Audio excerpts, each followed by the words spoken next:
చూస్ country delight, live better. ఇప్పుడే country delight app ని download చేసుకోండి. ప్రస్తుతం మనతో పాటు శ్రీకృష్ణ సుధీ గురువు గారు ఉన్నారు. ఒకసారి ఆయనతో మాట్లాడదాం. ఎందుకంటే కవిత గారిని బీఆర్ఎస్ పార్టీ నుంచి సస్పెండ్ చేశారు. ఆ తర్వాత ఆవిడ ప్రెస్ మీట్ పెట్టి నేను ఎక్కడా జాయిన్ కావట్లేదు, కొద్ది రోజుల్లోనే నా భవిష్యత్ కార్యాచరణని ప్రకటిస్తానని చెప్పారు. దీనికి సంబంధించి గురువుగారు ఏం చెప్తారో ఒకసారి చూద్దాం. సార్ నమస్తే అండి. నమస్కారం అండి. సార్ తెలుసు మీకు మొత్తం ఏం జరుగుతుందో, నిన్నటి నుంచి అంతా చూస్తూనే ఉన్నాం. అసలు ఏం జరగబోతోంది నెక్స్ట్? ఆవిడ ఏ పార్టీలో అయితే జాయిన్ కాను అని చెప్పారు క్లియర్ కట్గా. కుట్ర జరిగింది నా మీద, అందుకే వాడి పరిస్థితుంది. రేపు నన్ను బయటికి పంపించినట్టే కేటీఆర్ గారిని, అంటే ఆమె అన్నని, తండ్రిని కూడా పార్టీ నుంచి బయటికి పంపే అవకాశాలు ఉన్నాయి, అసలు పార్టీనే క్లోజ్ చేస్తారు అన్నట్టుగా మాట్లాడుతున్నారు. మీకేమనిపిస్తుంది? మీరు మొత్తం అన్ని అనాలిసిస్ చేస్తారు కాబట్టి ఇది కూడా ఒకసారి చెప్పండి. టీఆర్ఎస్ బీఆర్ఎస్గా మారిన దగ్గర నుంచి దాని భవితే మారిపోయింది ఒక రకంగా చూసుకుంటే. మీరు గమనించండి, జరిగింది గమనించండి. ఫస్ట్ జరగబోయే దాని గురించి మాట్లాడండి. అనూహ్యంగా దేశ రాజకీయాల్లో కీలక భూమిక పోషిస్తాం అని చెప్పేసి తెలంగాణ రాష్ట్ర సమితిని భారత రాష్ట్ర సమితిగా మార్చారు. మారిన తర్వాత ఇక్కడ అధికారం కోల్పోయింది. దేశ రాజకీయాల్లో కీలక భూమిక సంగతి పక్కన పెట్టండి, ఉన్న చోట అధికారం కోల్పోయింది. అంటే నేల విడిచి సాము చేసినట్లయిన పరిస్థితి. దాని తర్వాత క్రమంగా కేసీఆర్ గారి ఆరోగ్యం క్షీణిస్తుంది. దాని తర్వాత పార్టీలో అంతర్గతంగా కుటుంబంలో కానివ్వండి రకరకాలైనటువంటి ఇబ్బందికరమైనటువంటి పరిస్థితులు ఏర్పడ్డాయి. అది ఒక రకంగా చెప్పాలంటే పార్టీ ఎదుగుదల కంటే కూడా పురోగమనం కంటే తిరోగమనంలోకి పడింది పార్టీ అని చెప్పచ్చు. అయితే ఇక్కడ మీకు జరుగుతున్న పరిస్థితుల ప్రకారం వ్యక్తిగత జాతకాలు కనుక గమనించినట్లయితే కేసీఆర్ గారి జాతకంలో దశాఛిద్రం రాహు మహర్దశ పూర్తయి గురు మహర్దశలో గురు అంతర్దశ నడుస్తుంది. ఇది ఆయనకు గురువు అంతర్దశ వెళ్ళేంత వరకు గడ్డు కాలం, ఒక రకంగా గండకాలం కూడా. ఆయన ఆరోగ్య రీత్యా ఇబ్బందులు కానివ్వండి, ఒక రకంగా ఆయనకు గండం సూచించేటువంటి పరిస్థితి కనపడుతుంది. ఆయన జాతకం వ్యక్తిగత జాతకం 2027 చివరి వరకు ఉండేటువంటి పరిస్థితి. 2 సంవత్సరాలు 8 నెలలు గత సంవత్సరంలో ప్రారంభమైంది. 2027 మార్చి వరకు ఏప్రిల్ వరకు ఉండేటువంటి పరిస్థితి ఆయన జాతకం ప్రకారం. అలానే ఇప్పుడు మీకు కేటీఆర్ గారి జాతకంలో చూసుకుంటే గురువు యొక్క సంచారం ఆయనకు అనుకూలంగా లేదు. అందువల్ల ఆయనకు పరంగా కూడా ఆయన ఇప్పుడు ముఖ్యమంత్రి కాకపోయినా ఆల్మోస్ట్ యాక్టింగ్ ముఖ్యమంత్రి లాగా ఆయన అన్ని వ్యవహరించాలని చక్కబెట్టేటువంటి పరిస్థితిలో ఉన్నటువంటి స్థితిలోంచి ఒకసారి అపోజిషన్గా ప్రతిపక్ష పాత్ర పోషించాల్సిన స్థితిలోకి వెళ్ళిపోయారు. తర్వాత ఒకదాని తర్వాత ఒకటి కొన్ని కుంభకోణాలు కానివ్వండి, లేకుంటే వచ్చేసి రాజకీయంగా కొన్ని గడ్డు పరిస్థితులు ఎదుర్కొంటున్నారు వాళ్ళు. అది వ్యక్తిగతంగా చేశారా లేదా అనేది న్యాయపరమైనటువంటి చర్యలు వాళ్ళు తీసుకుంటారు. కానీ జాతకరీత్యా వాళ్ళు కొంత గడ్డు పరిస్థితులు ఎదుర్కొంటున్నారు అనేది వాస్తవంగా కనబడుతున్న విషయం.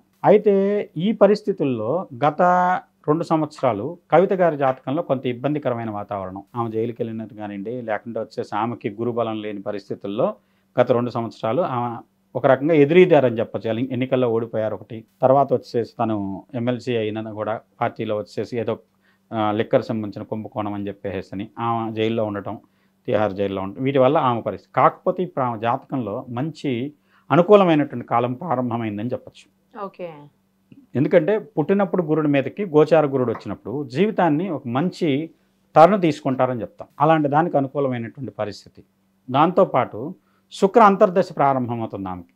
తద్వారా ఏంటంటే ఆమె తెలంగాణ రాష్ట్ర రాజకీయాల్లో అత్యంత కీలకమైన పాత్ర పోషించగలుగుతారు రాబోయేటువంటి సంవత్సరాల్లో. ఆమె లేకుండా రాజకీయాలు ఏ రకమైనటువంటి పురోగమనం లేని పరిస్థితి. తెలంగాణ రాజకీయాల్లో ఆమె ఒక రకంగా సెంటర్ ఆఫ్ ది పర్సన్ అయ్యేటువంటి అవకాశం కనపడుతుంది భవిష్యత్తులో. ఆమెకి జాతకరీత్యా ఒక మంచి అనుకూలమైన కాలం ప్రారంభమవుతుంది. అది ఒక 4-5 సంవత్సరాల కాలం పాటు ఆమె జాతకం క్రమంగా వృద్ధిలోకి వెళ్తుందని చెప్పచ్చు. ఆర్థికపరమైన వృద్ధి ఉంది ఆమె జాతకరీత్యా. అంటే పడిన ఇబ్బందుల నుంచి ఆమె కొంత మార్పు చెంది భవిష్యత్ ప్రణాళికలో ఆమె చేసేటువంటి పనులు కానివ్వండి, ఆయన చేపట్టేటువంటి కొన్ని చర్యలు కానివ్వండి, ఆమెను ప్రముఖమైన వ్యక్తిగా, ఇంకా బలీయమైనటువంటి వ్యక్తిగా మారుస్తున్నాయని చెప్పచ్చు. ఇవాళ వరకు ఆమె కేసీఆర్ గారి కూతురుగాను, లేకుంటే తెలంగాణ జాగృతికి సంబంధించినటువంటి నాయకురాలుగాను, లేదంటే తెలంగాణ రాష్ట్ర సమితి భారత రాష్ట్ర సమితికి సంబంధించినటువంటి ఒక ఎమ్మెల్సీగాను ఉన్నారు. ఇప్పుడు ఏంటంటే ఒక ప్రధానమైనటువంటి శక్తిగా మారేటువంటి అవకాశం ఆమె జాతకరీత్యా కనపడుతుంది.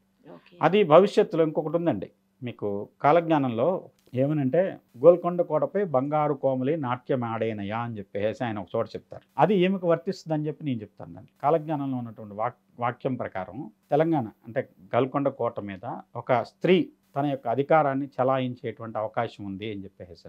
అంటే ఇప్పుడు జరగచ్చు, లేకుంటే ఎన్నికల తర్వాత జరగచ్చు, లేదంటే భవిష్యత్తులో ఇప్పుడు కాలం అనేది ఇప్పుడున్న పరిస్థితుల ప్రకారం మనం మాట్లాడుకుంటున్నాం. గత 2 సంవత్సరాల్లో ఏం జరిగింది, రాబోయే 2-3 సంవత్సరాలు ఏం జరుగుతుందో కొంతవరకు విశ్లేషణ చేయగలుగుతాం.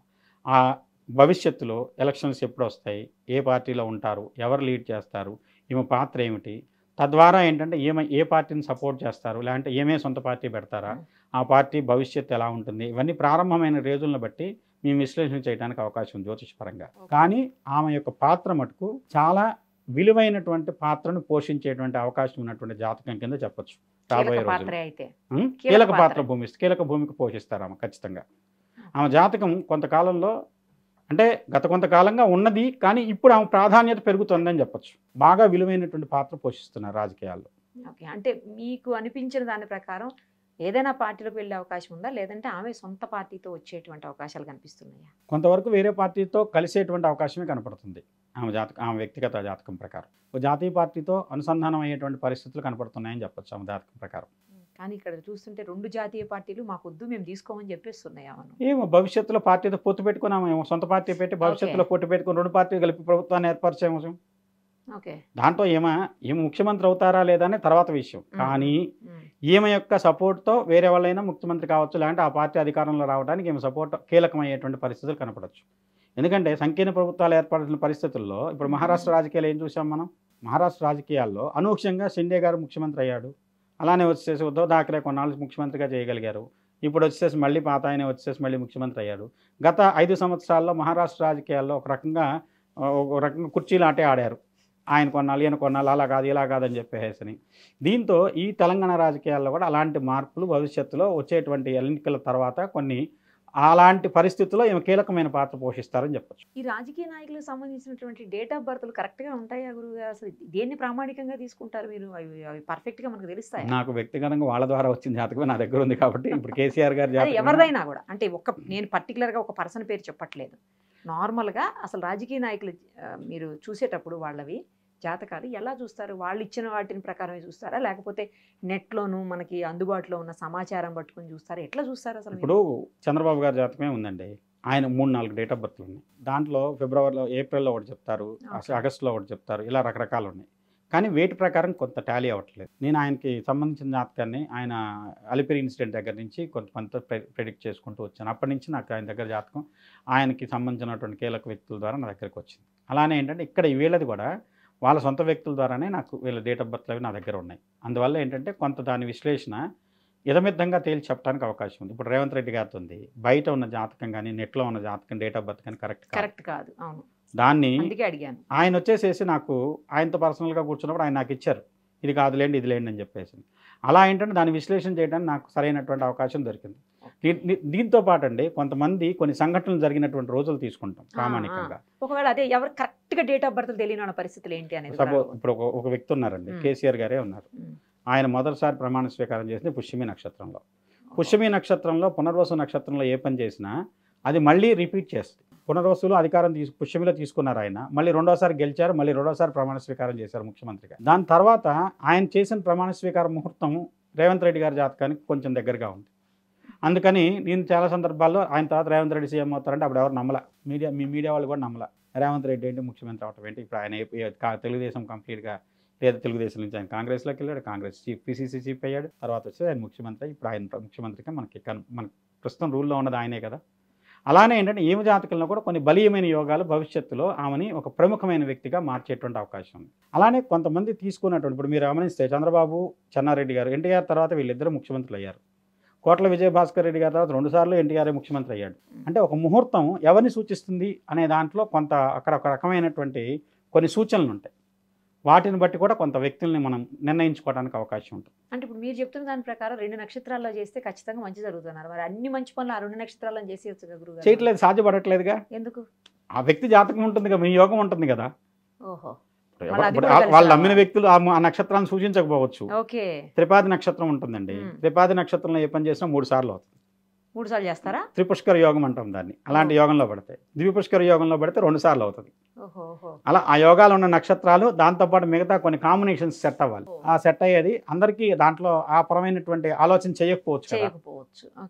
ఏది బాగుంది, మీకు మొన్న ఉంది ఆంధ్రప్రదేశ్లో జరిగిన ప్రమాణ స్వీకారం ఉంది, ఏదో ముహూర్తం అనుకున్నారు చేసేద్దాం అనుకుంటే అది సెంట్రల్ గవర్నమెంట్లో వాళ్ళు చేస్తున్నారని చెప్పి ఆ రోజు కాదని వాళ్ళందరూ రావాలని వేరే రోజుకు చేశారు. అంటే అక్కడ యోగం కూడా వేరే రకంగా ఉండే బట్టి అది కొంచెం మారింది డేటు. ఆ రోజు చేసున్నట్టయితే ఆతో పాటు ఇక్కడ కొంచెం మంచి ఒక రకమైనటువంటి ఎలివేషన్ కనపడి ఉండేది. మోడీ 3 సార్లు చేశాడు ప్రమాణ స్వీకారం. అవును. ఇవన్నీ ఏంటంటే అక్కడ ఆంధ్రప్రదేశ్ ఆ రాష్ట్రంలో 3 సార్లు ముఖ్యమంత్రి చేశాడు. గుజరాత్కి అవును 3 సార్లు ఓటు తీసుకున్నారు కదా, Correct. ఇక్కడ 3 సార్లు ఓటు తీసుకున్నారు కదా పిఎంగా.